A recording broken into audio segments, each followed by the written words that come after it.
What's going on, everybody? This is the Chicago Sports Talk. Michael back at it with another video talking, of course, the Chicago Bears. Rich Eisenberg had some very important things to say about quarterback Caleb Williams and the Chicago Bears. So he said a interesting thing, Bears fans. So, like I said, I have the video right here, and we're gonna take a look at this and see what his opinions are.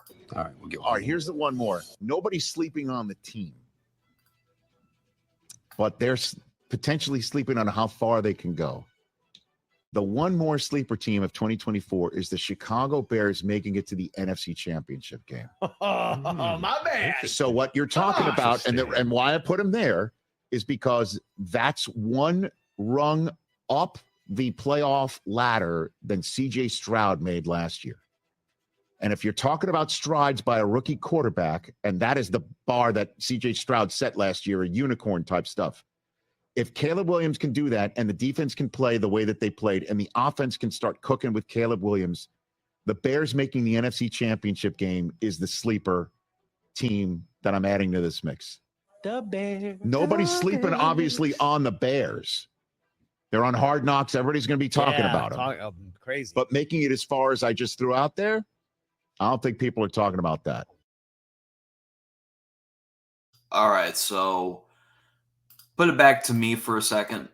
We've always said rather we kept Fields and traded the pick, whether or not we drafted a new quarterback. We've always said that the expectation for this year was playoffs. And people, I've said this, to compare the two quarterbacks, because Justin Fields was in a rebuild situation for his first time with the Bears, and then the second year tore down the roster. Meanwhile, with Caleb, he's going into a perfect scenario where this team is built to win now. And I've said this before, and I said this again. Whether or not we kept Fields, whether or not we drafted a quarterback, the expectation for the Bears was always to go to the playoffs because of the defense alone and strength of schedule. And considering how the defense is getting a lot better under head coach Matt Eberflus calling plays, and the additions to adding Shane Waldron and adding players to that offense, like DJ Moore, Keenan Allen, Roman Doomsday. That's a perfect scenario. And Cole Kmet and Gerald Everett, that's a perfect, and DeAndre Swift, that's a perfect situation for any quarterback.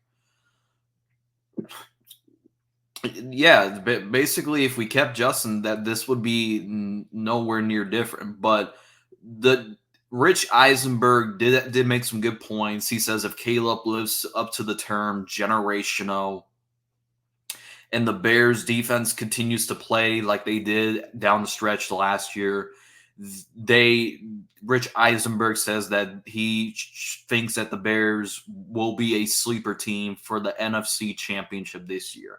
Now, I've said this before, and I'll say it again. The Chicago Bears this year are getting comparisons to last year's Detroit Lions, and about the 2 years of a rebuild, and then down the second after a rough start, they finished off the second year, and then the following year is when they probably started winning games. So can the Chicago Bears reduplicate what the Detroit Lions did? The thing is, the downside is you have a rookie quarterback. We really don't know what he's going to be. All right, let's see. Let's keep it. But let's say he lives up to the hype of being generational. The Bears could be a dangerous team for many years to come. And the thing with how this team is built is we don't really have to rely on Caleb doing what he did in college. And what I mean by relying what he had to do in college was a lot of play hero ball, because that was always a downside of Caleb that many people harped him on when people think that Caleb's a perfect quarterback. No, he's just like any other quarterback that's going into the league. He does have flaws, but on this team, he won't. He's not going to have the thing to play hero ball. The schedule that the Bears have, which is the third easiest schedule, plays a huge factor in how the Bears will do this year, because even you have to keep in mind the Bears don't play a divisional game until week 11 against the Packers.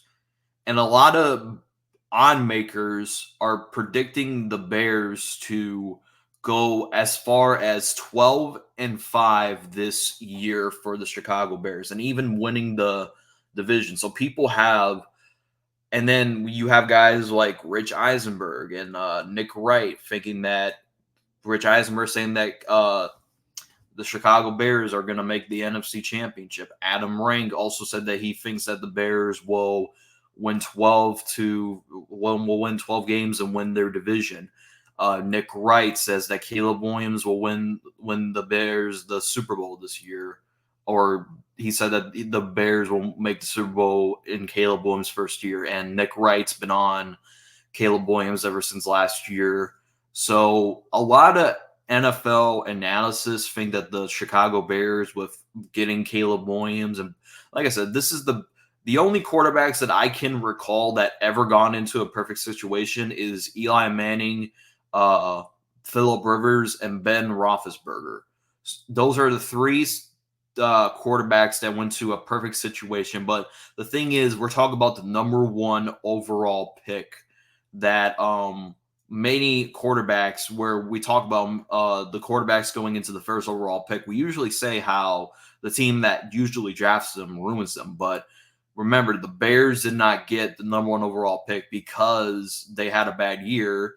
They got the pick because of the Carolina Panthers being terrible. So they benefited getting the number one overall pick because of Carolina winning 2 games this year. And that's where we say that, we should have high expectations on the team, and Caleb shouldn't have to play hero ball as much as he would if he went to a team like the Commanders.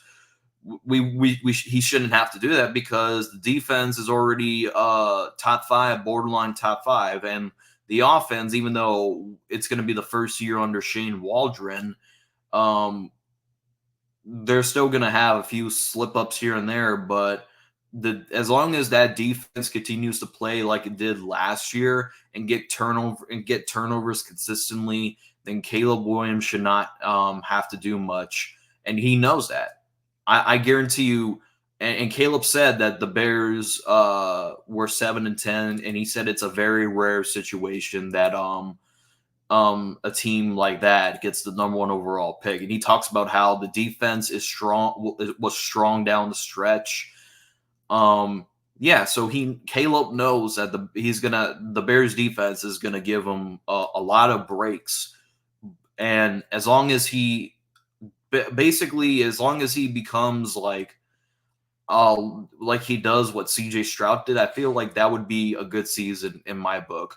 Like I said, we always said that, if the Bears win 8 games or win 9 games, that would be an upgrade, in my opinion, over last year. Like this Bears team should be a lot better than it was last year, because we both know the Bears would have easily won 10 games if it wasn't for 3 blown leads to the Broncos, Lions, and Browns. And like I said, this team is definitely on the rise. But like I said, it's all on Caleb. Even though in the NFL mindset, he's still a rookie, but it matters where you went into, and when you are held to the standards of where you're drafted to. He was drafted to the Chicago Bears. Bears were 7-10. And all the other teams that were ahead of the Chicago Bears in the top 5, the Chicago Bears had better records than all of them. The Bears were not the worst team in the league, folks. Just because they had bust and fails does not mean anything. So Caleb going into a situation like the Bears means that he should not have any issues. He may have a fumbling issue, but that can be fixed later on due to coaching. So let me know in the comment section down below if you agree with Rich Eisenberg.